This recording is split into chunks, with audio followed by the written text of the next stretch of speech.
The thing that I'm genuinely hoping for Netherlands is they've been in tough situations and they are the team that's probably used to playing knockouts the most. Really hope that Netherlands are able to take at least one win out from the 9 games, if not two. I'm relying on Scott Edwards and Max O'Dowd to really be the guys who play the long innings. If they were a proper full strength 11, I would have really fancied their chances to, get at least a couple of wins, if not more.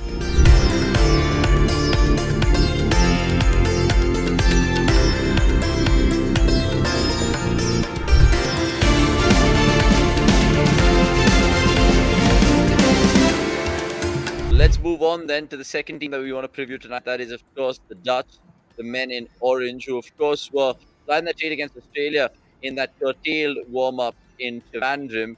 And Akshay will, of course, take over the squad analysis and all of that. But I'll come to Nick here first in terms of their squad.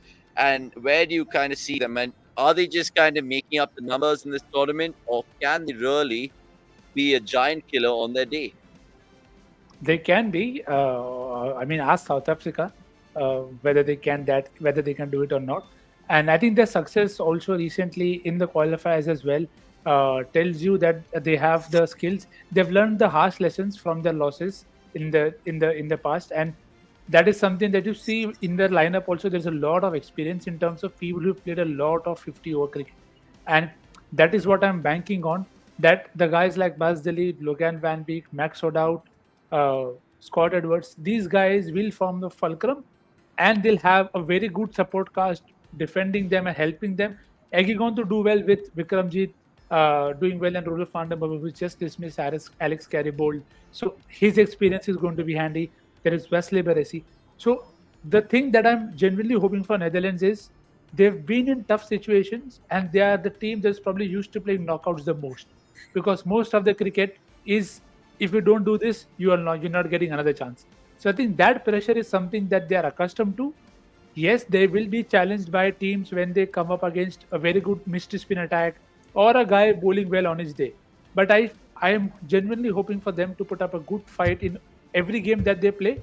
And again, this tournament to me is not for them in terms of wins. I'm looking at new heroes, new stories, and a lot more competitive and very good performances coming out from them as a unit together.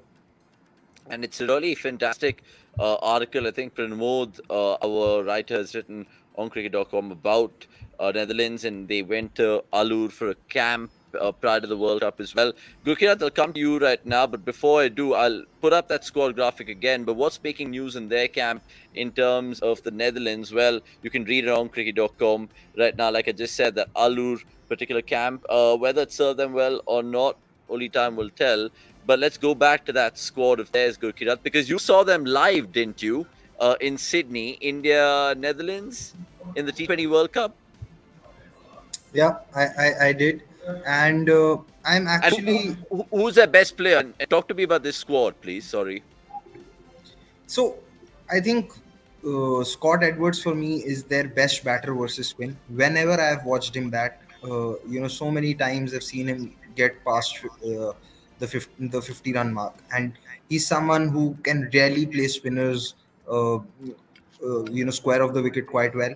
I think Vikramjit Singh's also going to be a talent for the future. The way he's been able to play pace, you know, he has that left-handed elegance through the offside. He has some shots, can maintain his shape quite well. Against spin, I've sometimes seen him struggle. And in the qualifiers, the way Wesley Baresi was batting in that Super Six game versus Sri Lanka, I think if he had not gotten run out that day, maybe even Sri Lanka could have struggled to reach the finals, and we could have had Zimbabwe and Netherlands in the final of the qualifier. So and I don't think you cannot talk about Logan Van Beek after the kind of performance he had versus Scotland. So there are players who can turn up on their day. I am really hoping that they do one better than what Afghanistan did in the last World Cup. Afghanistan had 3 or 4 close games. I hope England are able to take out one win from Netherlands are able to take one win from somewhere. It's ironical that I mentioned England because eventually one or two players of that Netherlands squad could end up going to play for England. But yeah, I'd really hope that Netherlands do well. And yeah, Wesley Baresi was here last time when England were again England, when Netherlands were in the World Cup in 2011. He was there. So was Rolf van der Merwe. So yeah, hopefully they could go back on that experience and do something special. uh, what Netherlands' good showing could do for this World Cup is that it could really talk about the value that Super League was bringing to the associate teams. So really hope that Netherlands are able to take at least one win out from the 9 games, if not two. I mean, it just makes you think because the Netherlands are, let's face it, in place of a mighty West Indies because they knocked them out in that Super League qualifiers. And otherwise, it would have been the West Indies and we would have been talking about them, but it wasn't to be. But their campaign, Akshay, starts off, of course, against Pakistan in Hyderabad one day after the tournament opener. Can they perhaps do the unthinkable and turn Barber and Co over in their very first game, or do you think that's wishful thinking? It's still a bit improbable, but yeah, it's a pretty decent shout compared to their other fixtures, because Pakistan again does not have that threatening a spin attack. Gurkirat will of course delve into it deeper when we talk about Pakistan, and that's been Netherlands' Achilles heel in terms of playing spin in the middle overs and even at the death. They've really struggled. We'll talk about it when we do the spot, but that's sort of been a point of difference, so to say, against the other teams that'll be playing in the World Cup. Pakistan not having that. On top of that, Netherlands have a more than competent pace attack. I'm really looking forward to seeing them do well, especially in venues like Hyderabad with the new ball. There will be a bit of zip. The venues also, I mean, the boundaries also aren't the smallest, so it'll also give them some more support. So yeah, definitely. It. I mean, I wouldn't say it's all Pakistan, but yeah, a Netherlands victory is still a bit unlikely. Okay, let's see how the men in orange go about their business. Before we come to Akshay SWOT analysis, please, of course, like this particular stream and subscribe to the cricket.com channel. We're building up nicely the World Cup. We have a lot of plans coming your way. And of course, we do have a show tomorrow as well, and day after, and the day after that, and of course, throughout every day. Tomorrow is India's review along with Australia and Sri Lanka, 7 p.m. And of course, if you guys are joining us, do so tomorrow as well. Going back to that particular fixtures, Nikhil, where do you stand in terms of the venues suiting them more than the venues going against them? See, I think they have enough options to use conditions. I think what they have to just do is be smart, which is something that I'm hoping that they do, as they'd have Australia 66 for 3. Again, the point here that I'm trying to make is different guys have struck, and that is something that I'm looking at from them in terms of Hyderabad. You can use the bowling attack differently. Dharamshala South Africa game could be a very enticing one. It should bring some good or bad memories for South Africa. But Lucknow, Delhi are the two games where I'm just hoping that they don't run into a rampaging Zampa or a Thikshana Pathirana special, because those two games could be really hard unless they get right with the bat. So as Akshay pointed out, I'm relying on Scott Edwards and Max O'Dowd to really be the guys who play the long innings. I think they have enough bowling resources to be able to make a match out of it, but I think their batting will have to pull up and probably keep them in the game a bit more long. So that's where the role that Vikramjit Singh plays. Now, I remember the two sixes that he hit to Rabada very well, but again, those are some moments where you can't forget. You need more such moments to come through. We all remember Stephen Myberg chasing that crazy score in that T20. That is what I am looking at from Netherlands. Surprise people, take the game head on. They have enough people, leg spin, off spin, fast bowling, hit the deck. I'm sure Akshay will dwell into it more. I don't know. Maybe I'm hyping them too much, but I'm looking at the best case scenario of getting them 2 3 wins if they can, because that will just really set the ball rolling for them in terms of growing from here to getting even better. So there are a couple of games there. I would really love for a big team to slip up. It may come at the cost of India. I don't know, but I want them to do well because cricket needs more teams to be able to do well. This format also needs more teams to do well. Yeah, I think it's a fair point that you mentioned. Then everyone loves a good World Cup upset, or they're calling it cup set these days in terms of all sports. No Harun, one's calling it. It's only Football you. word. No one else is calling it Cup cup set. set, it's a word in the FA language. Look it up. Anyway, Harun Iqbal going on to say with Pakistan, you never know a fair chance for Netherlands. I don't know. Pakistan fans, sorry. I don't know why we like throwing daggers at you. But Akshay, going back to your SWOT analysis then, of putting it out there, others, you can explain to viewers why they're not just the beating boys in this World Cup. They're definitely not just there to, make the numbers like you mentioned before. That's 100% sure. So in terms of their strengths, so we've mentioned Max O'Dowd and Bastilleed here, but there are a lot more players than just that. Teja Nidamanuru, he made his debut earlier this year. Very keen to see how he goes about it. Colin Ackerman, he wasn't available for the qualifiers because he was busy with the Leicestershire club during county cricket. He's one more name to look out for. He, in fact, if I'm not wrong, was also the player of the match when Netherlands, had that upset over South Africa last World Cup. Fantastic batter, also offers more than decent off-spin bowling in the middle overs, so that'll also be very handy for them. So again, multiple individuals who can offer those handy knocks, handy cameos, and also go beyond that on their day. So in terms of options, they have a lot of all-round options. In fact, they battle number 11. Ryan Klein at number 11 can bat. Paul van Meekeren has already shown that he can bat. They've got Aryanda, they've got Shariz Ahmed. All of them can bat. They have no pure bowlers, so to say. At best, you can call them bowling all-rounders. So that's how good. That's how good in terms of depth they are. So multiple spin options. They've got Shariz, they've got Aryan, like I've already mentioned. They've got Colin Ackerman. So and in terms of medium pace options, they've of course got Basiley, Logan Van Beek. Of course, he will be their new ball bowler. Vandermove, how can we forget him? He's also there. And to be honest, Vandermove even batted as low as number 10 in a couple of games last year. And this is a guy who's batted at number 4, number 5, even in IPL. I know it's been more than a decade, but yeah, goes on to show that they're sorted in terms of batting depth. They're sorted in terms of having decent bowling options. And now going back to, if you could go back to the SWOT graphic, Avnish. So yeah, I don't think this is Netherlands, Avnish. He's just messing around. या एक second के लिए मैं डर गया अरे इतना अच्छा कब हो गया भाई no worries. So yeah, in terms of weaknesses, one thing they'll really struggle with is batting in general. Basically making the jump from associate cricket, from playing against associate nations to playing top tier cricket against test playing nations. This is a chat I remember Somesh and I had during the Asian Games watch along as well, where when it comes to differentiating playing associate nations and playing test playing nations, it is batting that becomes more difficult.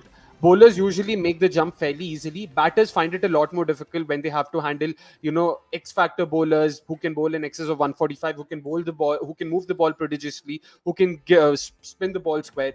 That's where batting becomes a lot more difficult than just bowling. So as we can see, there's no surprise that their batting has been, they rank the lowest on all batting parameters. And this is again from 2021 against only those nations who are playing the World Cup. So those are the two caveats. So you can understand why they rank so low. And in the game against Spain in particular is going to be a reason to worry for them, because these numbers include even games they've played against associate nations. So even while playing fairly, minos even for them, like, the likes of Nepal and Scotland for that matter, they've struggled against Spain even there. So it's going to be really, really challenging for them when they run into the likes of Tikshana or Zampa or Rashid or even closer home Kuldeep Yadav. They'll really have to ensure they can somehow manage their way against spin. The games in Alu sort of gave us a brief insight into how they're going to go about their business. They struggled against pace in the first game where they were 3 for 8. But against spin, Paul van Meekeren played a fantastic counter-attacking knock. So it's good to see that they have it seems like they have sort of come up with suitable reinforcements to improve their game against spin. So that's heartening to see. And I really hope they're able to do that, come the actual World Cup games as well. I'm really looking forward to seeing, even in today's warm-up game, how they go about their business against Adam Zampa. Because it's going to be very, very, very important for them to be able to play spin. Pace, not so concerned. Batting, we've already discussed. A lot of their players play county cricket, even in Division 1. Bastille plays for Durham. He shares the dressing room with Stokes, who also speaks highly of him. So all these players have decent county experience, which is as good as, I would say it's as close to international cricket as it can get for them. So it's good to see that they have some experience with regards to that as well. Just keen to see, man. Very, very, very excited to see a lot of names. If you could again go back to the graphic, I'll also move on to opportunities and threats. Opportunities, like we discussed before. All right, Avnish is on mute. It's his turn today. Nice. Before you do, I was just going to ask you guys because I was reading an interesting article the other day about Netherlands, and it's like still like just 5,000, 6,000 guys play cricket for them in that country. Think it's their fifth World Cup. Akshay, I mean, this is like onwards and upwards for them, right? Like they're benefiting every year, and it's like in a linear incline. So, what do they have to lose? Because it brings me nicely to your graphic again. And the first opportunity is three words, and super important for them to have that as a mantra in this World Cup. Definitely, they have nothing to lose. And just to add to the point I was trying to make earlier, the mushrooming of so many T20 leagues around the world has really aided their development. So, Bas the lead sharing the dressing room with the likes of Kyron Pollard, Nicholas Purin in the ILT20 for Emma Emirates would have done them a world of good. So, all these intangibles can't really be measured.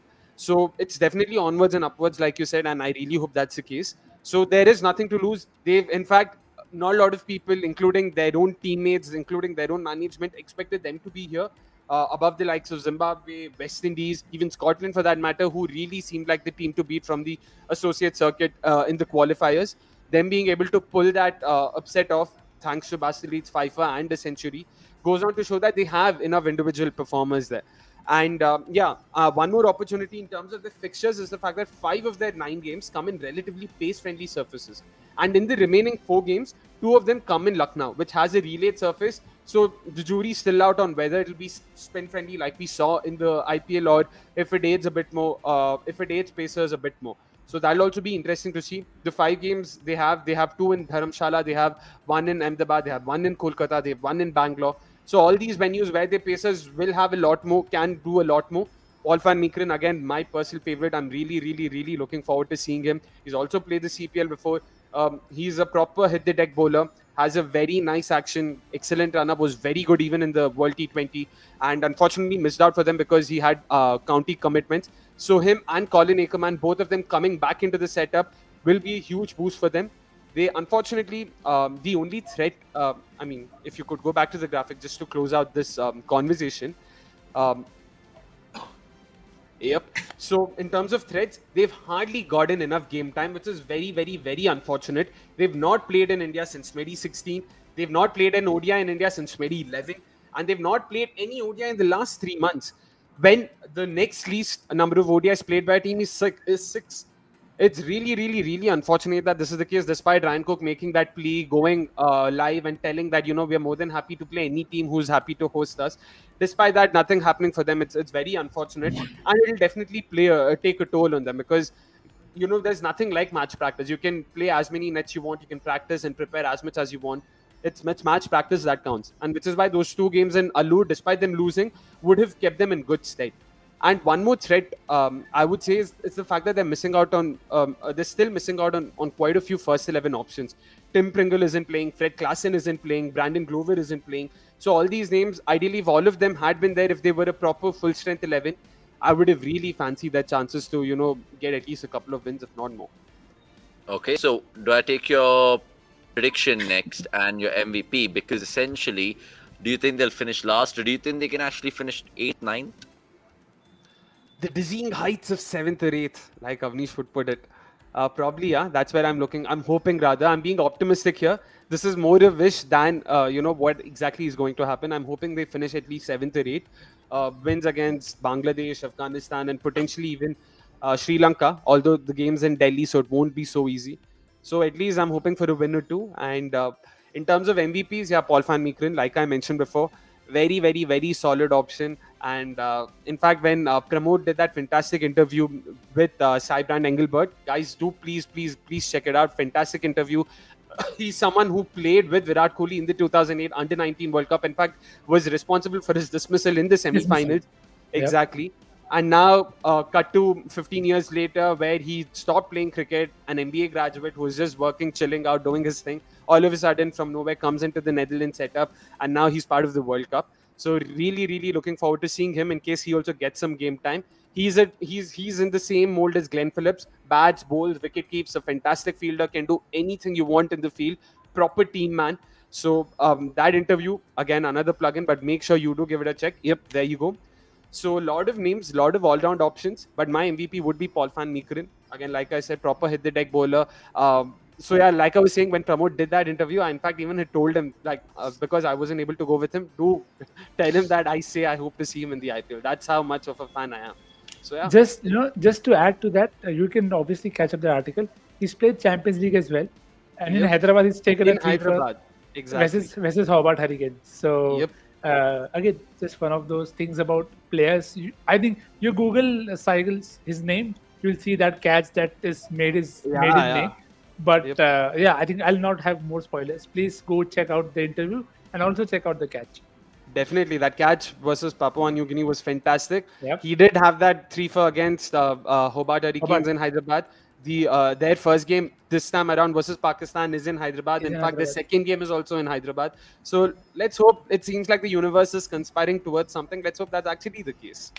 Okay, next I'll get your prediction in a bit. But Gurkila, what about you? And do you think Netherlands can upset anyone in this World Cup? So answer me that, and answer me the MVP, and answer me where they'll finish. Three questions for you. I think their MVP could be Scott Edwards. I'm a big fan. I I hope that he has a tournament similar to the one that Descartes had in 2011. Descartes had 200s, one against England and the other against Ireland in that World Cup. Though they couldn't win a game. I mean, they lost both those games. So hopefully, it's a change of fortunes in that regard. I was looking at the fixtures. I mean, they play Bangladesh in Dharamshala. Bangladesh have a good pace attack, so you can't really say that it neutralizes Bangladesh, so as to say. And then they sorry, okay, they play. Okay, I might have got this one wrong, but they play Sri Lanka and Afghanistan at Lucknow. Now, Sri Lanka in that qualifier, I really felt that Sri Lanka in that qualifier had a cheat code in Hasaranga and Tikshana. Now, one half of their cheat code is not playing in this World Cup, but Velalage is good enough. We've seen him in the Asia Cup bowl really well. So again, and not and on that pitch in Lucknow, I'm not really sure how much that they can really get on top of Sri Lanka. So Afghanistan remains the only other side, and Afghanistan have more international experience of playing at Lucknow than India itself, because Afghanistan played a home series versus West Indies in 2019. So yeah, I'd hope that they, like I said, that they're able to win a game or two, but realistically, yeah, I think they could end up having an Afghanistan like tournament from the last World Cup. Okay, and next we'll end with you. What do you think with Netherlands, and what is the MVP, please? I hope they get at least a couple of wins, and I'm hopeful one of those lot of polling options that they have will have a special day to take care of it, and which is why my MVP is going to be Max O'Dowd. I'm hoping he can continue the form that he showed in the last World Cup that he played, where he was among the runs, batting deep, and again he can take on spin and pace both decently well. So him batting deep in most games, I don't mind that. He has time on his hands as well to be able to pace those innings better. So hopefully, I don't want to say which place they'll finish. I just want them to get 2 wins, and yeah, that should be good enough for me for now. Imagine they upset South Africa again. Shub will be No, no, absolutely livid with it. it's like torn. I'm torn between whether I want them to upset South Africa or India. No, Oh, okay. both of them. किसी और को Both of कर ले them. चलेगा. 100%. Right, the Netherlands, I think for me, I really like Wesley Perez. He's just been around so long. Hopefully, he kind of has a good sort of memory to take back to Holland after this particular 2 months. But the Netherlands will definitely fancy their chances. Yes, Akshay. Yeah, before we move on, I know I've been very passionate while talking about them. We haven't brought in their 11. Let's just have their 11 and then move on. We have. We did. I We don't did. think I. No, I Yeah, don't think we discussed the 11. of course we did. When you were talking about all the options they had, we showed it. But we'll show it again. Talk to me about 11 then. All right. The reason I wanted that was because I highly doubt if Wesley Barisi will get some game time this time around. Colin Ackerman coming back would most likely mean that Barisi has to miss out. Teja Nidmanuru has done more than enough to not be dropped. Basilid, of course, offers fantastic utility with the ball. Scott Edwards, the skipper, Logan Van Peek, again, an all-rounder. So unfortunately, he'll have to be, just sort of what do you call that? Collateral damage. So yeah, he'll most likely miss out if Colin Ackerman has to come in, unless they decide to not play Colin Ackerman right now. So just wanted to put that out there. No, I mean it'll be tough for someone like Berezi to miss out, even though he has that wealth of experience. But look, you've Could they called it in your 11 as well. Fair. could they Because, yeah, drop yeah could they drop Vikramjit Singh if he doesn't start off well, and then Mm, probably move everyone up a that's spot? too much of an ask. Yeah, yeah, highly I hope unlikely. not. I hope Yeah, not. yeah. They wouldn't, because they also have that left-right thing going on, and this is something even Ryan Cook spoke about during an interview that he did with Pramod. So yeah, they have it's a fairly settled lineup, so I don't think they would want to tinker so much there as well. So yeah, Okay. Fantastic job done with you gentlemen on Netherlands over there. And lots of people are slating me for getting a couple of things wrong with the like graphic and all of that. And they're blaming it on the United game. I mean, I don't want to talk about it right now. So, right, two done. And the final one in the Saturday preview, and that is Pakistan